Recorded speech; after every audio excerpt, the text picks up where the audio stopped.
Magandang araw mga kaibigan. Usaping First Lady Liza Araneta Marcos na naman tayo ngayon. Gusto kong i-share itong napanood kong short video. Programa ito ni Attorney Mark Tolentino sa isang radio station sa Butuan City. Ang title is Naay Gimingaw kay First Lady Liza. Gimingaw meaning na-miss. Ano bang Tagalog ng miss? Na-miss. Nangungulila. Tama ba yun? Nangungulila. May caller sila na tumawag at sabi niya, na-miss niya na o gimingaw. Kasi ito, ang caller, dati palang member ng Malacanang Press Corps. Kaya sabi niya, hindi siya naniniwala itong mga ginagawa ngayon ng mga publicity stunt ng palasyo, mga palaging pictures. Okay, binisaya lang yung kalang ang is gimingaw, nangungulila, na-miss niya na si First Lady Liza Araneta Marcos. Pakinggan natin. Color day si kasamang Tots Likom at kasamang Tots may buntag nimo kasamang Tots. Good morning RFN Butuan o good morning Attorney Mark.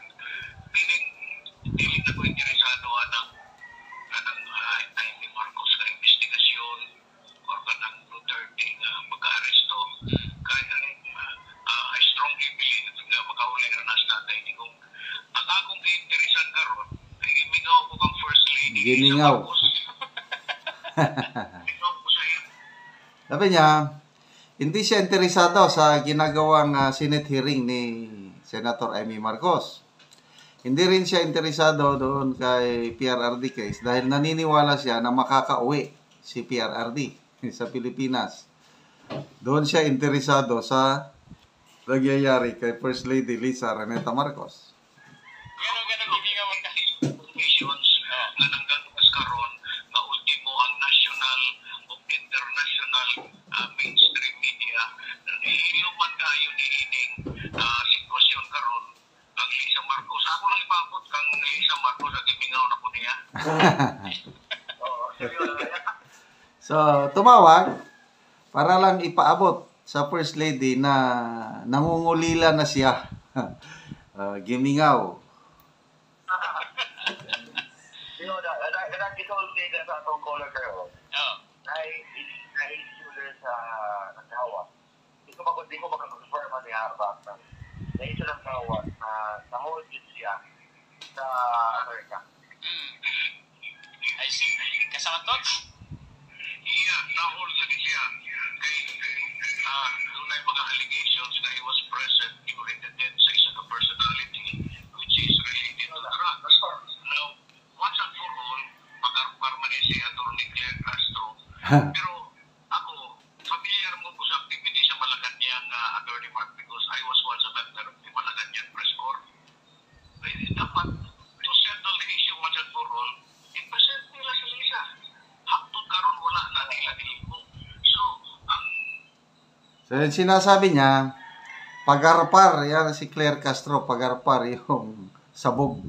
Yun ba yun? Walay klaro na dati siya member ng Malacanang Press Corps. Kaya sabi niya, simple lang, i-present nila live interview si First Lady Liza. Bakit hanggang ngayon walang live interview ni First Lady? Magpunta sa mga tao, nagkagrabe na inuon. Basta ako, gimingaw lang ko kang Liza Marcos Attorney. Salamat kasamang Tots. Salamat kay kasamang Tots ha. Salamat kasamang Tots. Okay. Pero sa Attorney Mark na. So, tinignan ko sa official Facebook page ni First Lady, wala siyang bagong post.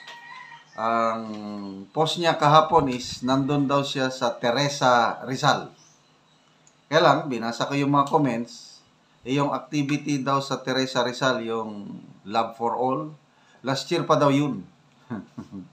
Ito, may nabasa kong, ito sa official Facebook page ni First Lady, may parang na-share dito, Ed Alunan. kinot niya si Jose Alejandrino. Sabi, if it is true, based on the Los Angeles police report, that Liza Marcos was the last person to be seen with Paulo Tantoco, and that she did not call 911 that could have saved Paulo's life from a drug overdose, then Liza is guilty as if she had murdered Tantoco, Jose Alejandrino. Ayan, binasa ko lang. Nandito sa official Facebook page ng First Lady. Ito naman, Deza Kapilitan Cabarles.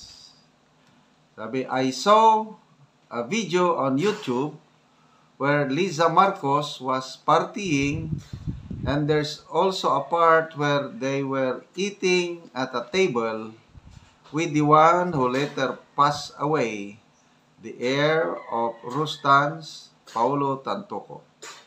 He seemed perfectly fine in the video. His sudden death is truly shocking, and the cause seems obvious. I hope the truth comes out, justice is served, and it won't just be covered up with money or anything else.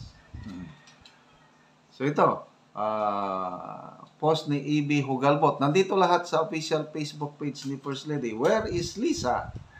In a video clip posted on PTV's Facebook page 13 hours ago, the caption claimed Liza Marcos was guest at the turnover ceremony of the PCG Hospital ship MV Amazing Grace yesterday, 18 March at Pier 13 of Manila South Harbor. However, upon close inspection, the tarpaulin welcoming the First Lady clearly says, "Welcome aboard BRP Gabriela Silang."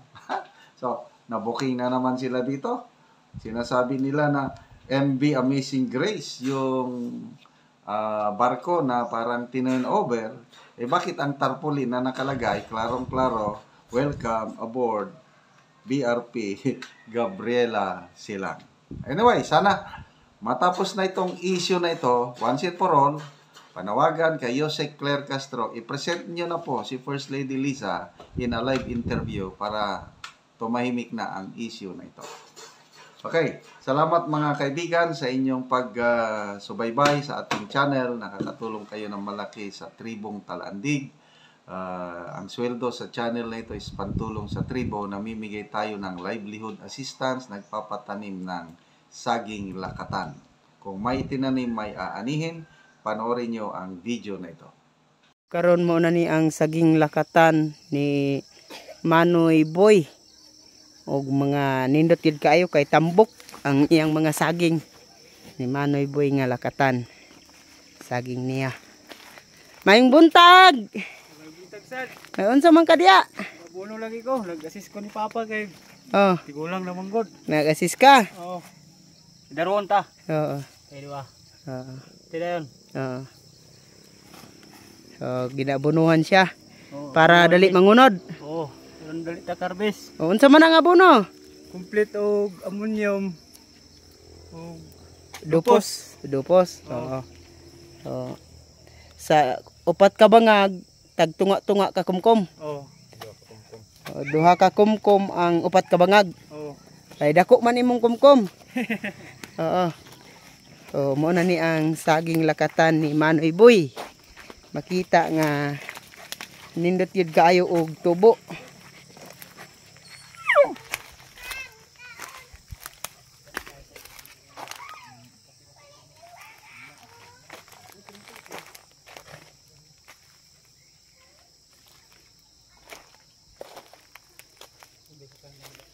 So ang among saging lakatan din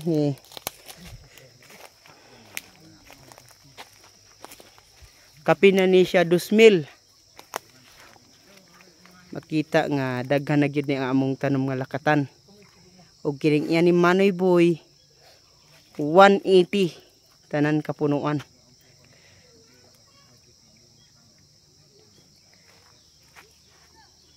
ug ang iyang anak raani ang nag-assist sa pag-abono.